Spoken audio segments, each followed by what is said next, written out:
we're all standing around getting ready to do the shot, and suddenly Fess cuts an enormous fart. Really stopped everything. It's like the bells went off, ring, ring, on the soundstage, you know, and the sound man was going like, ow, and so he takes off his coonskin cap and he throws it down on the soundstage floor and he stomps on it. He said, "Damn raccoon, a damn raccoon."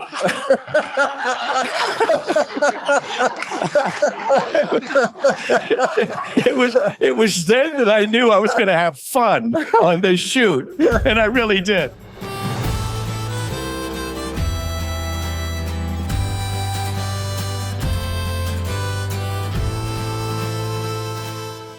Traditional Westerns are something that a lot of us grew up with. When you think about non-traditional Westerns, Blazing Saddles is the first thing I think of. But there are some others, and we used to call them acid Westerns, trippy Westerns. But the real term, I guess, the appropriate and accepted term, is a counterculture Western. And one I remember seeing starred Don Johnson and John Rubinstein, and it was written by the Firesign Theater. The film was called ZACHARIAH, and George England directed it, and it was strange, but it had some beautiful slow motion in it, had music, it had Belle Starr like you've never seen her before. We have one of the authors, and he also had a part in it. He's got some great stories, Mr. Phil Proctor. Thank you very much. I really feel like a fish out of water in this wonderful surroundings. But I got some stories. I never got to do a Western movie per se, except for this crazy project, ZACHARIAH. Now, ZACHARIAH, we were hired because I guess we were known for our, well, by then for a surrealistic sense of humor. So that was the era where we were asked to work with this director, Joe Massot, who had done a film called Wonderwall with music by George Harrison, and for some reason had been brought over from England to create this movie, which was going to be the first psychedelic Western. A Western based on the story of SIDDHARTHA, and you know, representing two guys who become expert gunslingers, but one of them is good and one of them is bad. Although I defy you when you see this movie to tell me exactly how that happened. Do you know what I mean? Mm-hmm. How is it that Don Johnson kind of is dressed in black, you know, and John Rubinstein is dressed in white? Well, when we worked with Joe writing this thing in offices that ABC owned on Vine, we wanted it to be a standard Western with psychedelic and surrealistic aspects to it, so that you think you're watching, like Blazing Saddles, you think you're watching something traditional, but ooh, strange things are happening, and it's happening kind of in the modern world as well.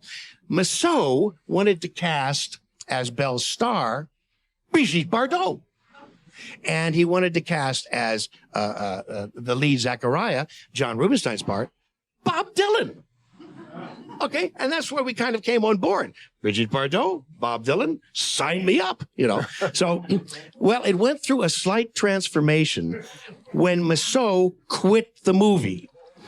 And our producer, George England, known for such projects as The Shoes of the Fisherman, you know, he became our director.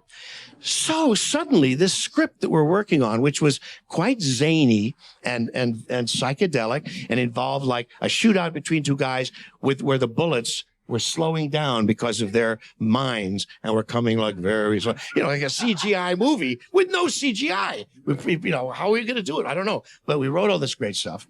And then George took over and he kept saying, write the scene where ZACHARIAH tells his father he's leaving the ranch and is going to go out on his own. Why? Because we want to know his motivation. So we wrote that f***ing scene so many times. And we'd go in and he'd read it, you know, and he was the father, you know, he'd read it and he'd go, no, not yet. And we spent all of our time doing that. And while we were doing that, the movie got away from us. It just went somewhere. So by the time we all, the three of us, Phil Austin didn't want to go, but Dave Ossman, Peter Bergman, myself went down to Mexicali, where we're going to shoot the thing on the Laguna Salada near Mexicali, and we went down to put the finishing touches on the script. Well, we went out to see the sets one day, and the sets are totally surrealistic. They're like big cutouts, you know, bells. It's just totally not at all real, beyond realism, not even surrealism, sub-realism. You know? and as we drove out there, George England was married to Cloris Leachman. And of course, we were hippies and we were fueled by pot, and we had got some great Mexican grass called la alfombra, something like the carpet. I don't know. We were smoking the carpet. It was great, and we we were on the floor most of the time. So Cloris had never smoked before. So while we're driving out to this location, we turned Cloris on, and she took off like a skyrocket. The next thing we know, she divorced George and won an Oscar. So legalized. In Clue's movie, The Last Picture Show. In The Last Picture Yes. Show. How about that? So anyway, as we're driving out, now this is a desert, and it's flat. There's a beautiful mountains, you know, those Western locations, the best in Mexico, Canada, you know, good old America. Anyway, the Wild West, anywhere but in America. They used to do it in America, but not. Okay. So we're driving out there, and there's a crossroad in the desert where two roads are intersecting. And as we come up to the crossroad, we notice that there's been an accident. Two cars have run into one another at the crossroads. And there are two guys standing outside their cars arguing. Two Mexican guys. Two guys were driving towards one another, or, you know, side on the crossroads, and neither one of them was going to stop and let the other one go through. And they had an accident. So we go out, we see these sets, and we go like, oh boy, this is not the movie we wrote, but we wrote a movie, you know, and we got our bananas Foster every night at the hotel. So, you know, the next day they were going to do the first shot, which was the Crackers, played by Country Joe and the Fish, was an inept gang of stage robbers and crooks. They were going after a stagecoach, and the gag was that the stagecoach outruns them. Fine, it works. It's in the movie. But the way that we designed the gag was that the stagecoach makes a sharp turn in this one little canyon, and the gang can't stop in time, right? And rides up the hill. I mean, it can't make the turn. Rides up a hill and finds themselves isolated on the top of a mesa. So they prepared the hill, you know, built it all, laid the shots out and everything. The next morning, they go out to shoot the thing, and the Mexican crew had bulldozed the hill.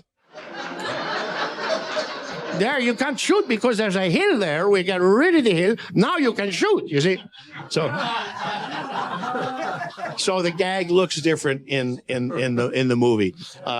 In general, what happened to that film was it became a film about why ZACHARIAH left his father behind. It became, in a strange way, a gay movie.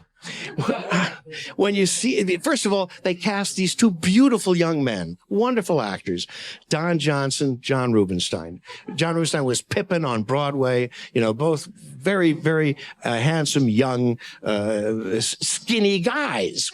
And so all of the stuff that's written about love, you know, like, you know, the hippie friendship and all that kind of stuff became kind of like, well, love, hippie friendship, nice jacket. Yeah.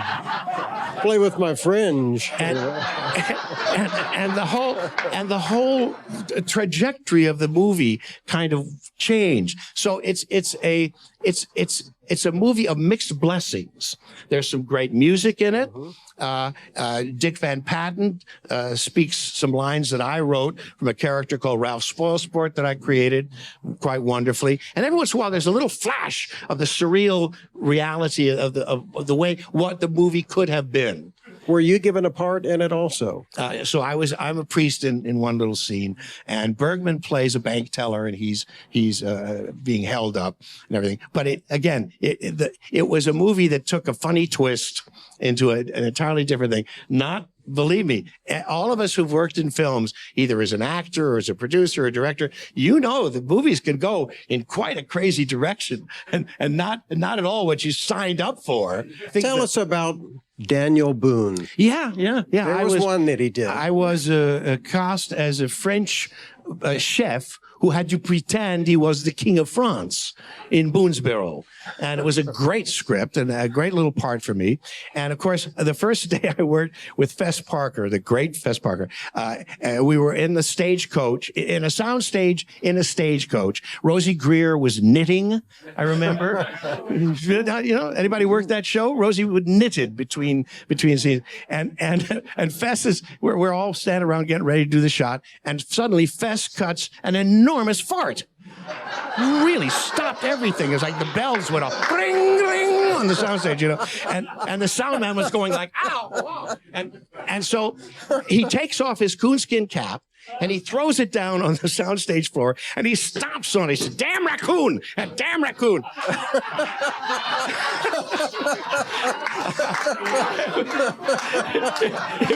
It was then that I knew I was going to have fun on this shoot, and I really did. So anyway,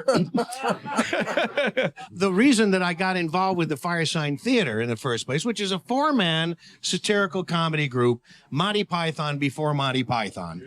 Okay, yeah. One of our records is in the Library of Congress. Don't crush that dwarf. Hand me the pliers. That says it all. Well, when I was a kid, I grew up also in New York, East 78th Street. I went to Alan Stevenson School, which had a great orchestra. I learned to play the fiddle there. And I did female roles in Gilbert and Sullivan productions, normal kind of New York upbringing. And I think, who is it? The New York culture, right? New York culture. I was part of that. So anyway, one of my teachers was a best friend of Helen Hayes. Fabulous actress. And I was a child actor. And she asked me if I would understudy Brandon DeWilde in a Broadway play that she was doing called Mrs. McThing, which is about a witch boy. And although I was talented, I was shy. And I said no, so I didn't do it. Many years later, I understudied Brandon DeWilde in a play by Evan Hunter called A Race of Hairy Men, which was a counterculture play. And it was about as successful as that movie. and Brandon and I became immediate bosom buddies. We just became the greatest of pals. And he decided to resuscitate his film career by going out to Hollywood. And we drove out to California together. And of course, he's best known for Shane, the role of the boy. Shane, come back, Shane. Right. And he connected up with Peter Fonda, of all people, when we got out to California. And Peter was researching a little film that he called Captain America. But of course, Marvel Comics wouldn't give him the rights to use Captain America. So he thought for a minute, and actually it was Terry Southern who suggested the title Easy Rider. And you know what an Easy Rider is? Yeah, it's rolling paper, isn't it? No. An easy rider is the boyfriend of a prostitute who's living off of her earnings. He's an easy rider. So anyway, Peter decided to go to the Sunset Strip to do some research on this movie, which is about the counterculture, the young culture, the emerging culture. And so we went down on an evening when they were going to try to impose a curfew on the young people on the Sunset Strip. This is 66, something like, no, 64, maybe 65.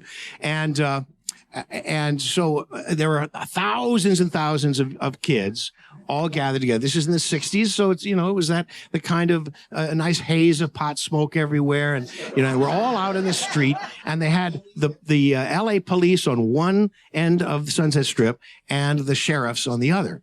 And of course, it's the classic pincer movement. They push the crowd together, create a riot, and then beat the So at one point, they're all saying, unlawful, I declare this unlawful, declare this. And so we all sat down. So we all sat down, and I sat down on an open issue of the LA Free Press. And I pulled it out from under my ass, and there was a picture that I was sitting on. And it said, KPFK newsman Peter Bergman interviews returning war veterans from the Vietnam War. And I said, well, I went to Yale with Peter Bergman, and he's now on KPFK, which is the great underground station at that time. And so I said, well, I'll call in the next day. Well, the next thing that happened was, of course, Peter got beaten up. Brandon got arrested. I was writing for for the East Village Other at the time in New York. And I had a press card, which had a big eye on it. And I held up my card as the cops started, moving in on us and said, press, press, press. And they just flowed around me like a hot knife through butter. It was great. So the next day I called up Peter Bergman, and I said, what are you doing? He says, I'm the Wizard of Oz. I said, I know, but what are you doing? He had this show, this counterculture talk show called Radio Free Oz, which was on from like midnight to 3 in the morning on KPFK. And he said, come on down, we'll play on the radio. So I went down. Indeed, we improvised on the radio, and I met these two other guys, David Ossman and Phil Austin, who were both working at the station. And we all started playing together. It was like word jazz. We all had this surreal comic mind that we shared, and we started creating characters. And I remember that we discovered we were all fire signs. I'm a Leo. There were 2 Sagittarians and an Aries. Unfortunately, an Aries is stubborn. Anyway, that was Austin. Anyway, and we found that we could improvise well together. We did a thing called the Oz Film Festival, where we showed movies on the radio. And well, it's possible. And Phil Austin, he was doing what he called the movies for the bedroom. They were adult films. And this is, early in the mid-'60s, before pornography became, totally available to anybody but Fred Willard, who said, some of you remember that. Sorry. So anyway. Mary's going to hear about that. Mary hears about everything. So anyway, he shows his movie on the air. It's called Blondie Pays the Rent. That was the name of the movie. And we got a call from someone saying, you can't show dirty movies on the radio. And we went, we got something going here. So we started Bergman actually created the Oz Firesign Theater. And then we got our first record contract, and Disney sent us a letter saying, you can't use the name Oz because we own the rights to it. We're putting out a movie called Return to Oz, animated feature, and you can't have it. We should have said, well, we're all Australian. I mean, we're Aussies. You see Oz Firesign Theater. You can't take it away from us. Get out of here. Go yourself. But no, we knew that it was confusing enough to be the Firesign Theater. What does that mean? So we just said, okay, let's go with that. And we had this 50-year career, which is one of the reasons why I didn't get to have as much fun as you guys did in the wonderful world of movie land. We'd had a couple of hit records. Our records, will tell you everything. First one was called Waiting for the Electrician or Someone Like Him. The second one was called How Can You Be in Two Places at Once When You're Not Anywhere at All? That was my favorite. Yeah. And the flip side of that was Nick Danger, Third Eye. Yeah. You stupid fools! Don't implode for danger, you idiots!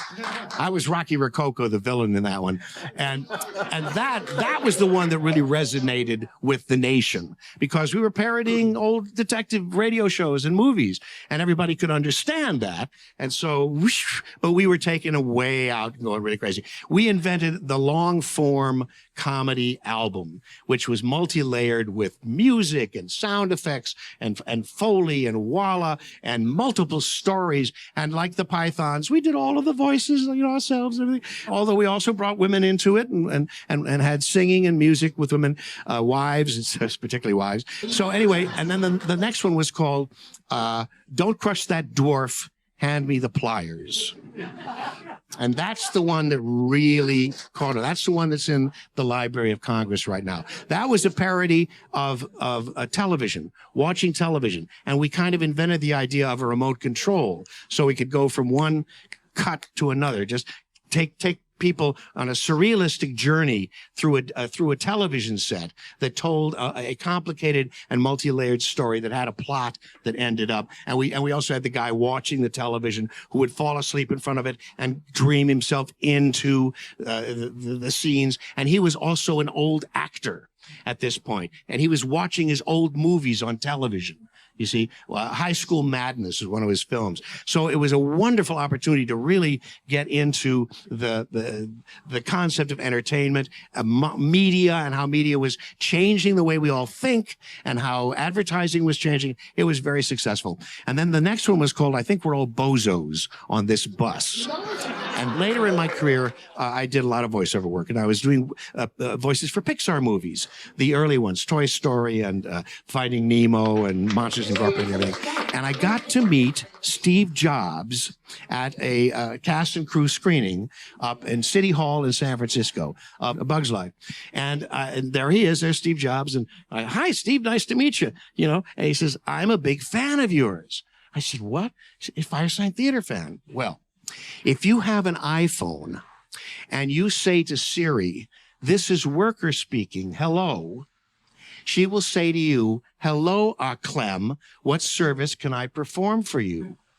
I am Clem, Clem.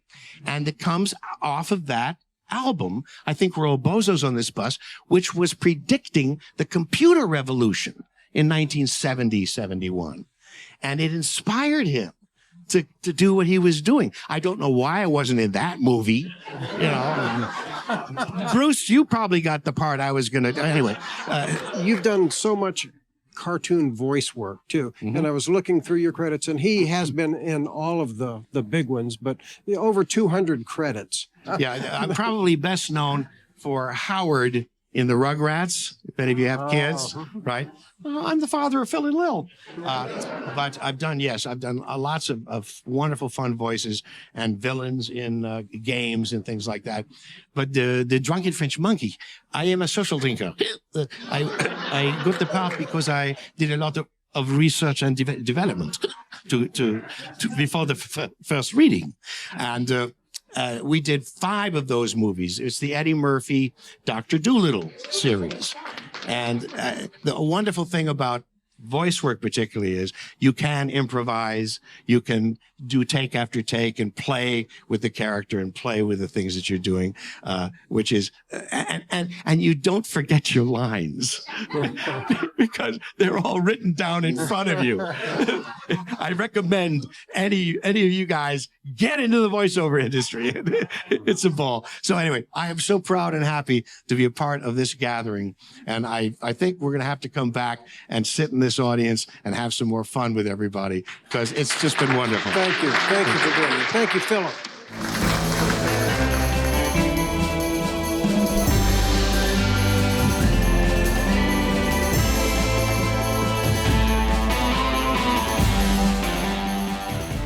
Hi, I'm Rob Word. Thanks for watching A Word on Westerns. Each week we post a new episode, and all you have to do is subscribe right here. Click on this. You won't miss a one.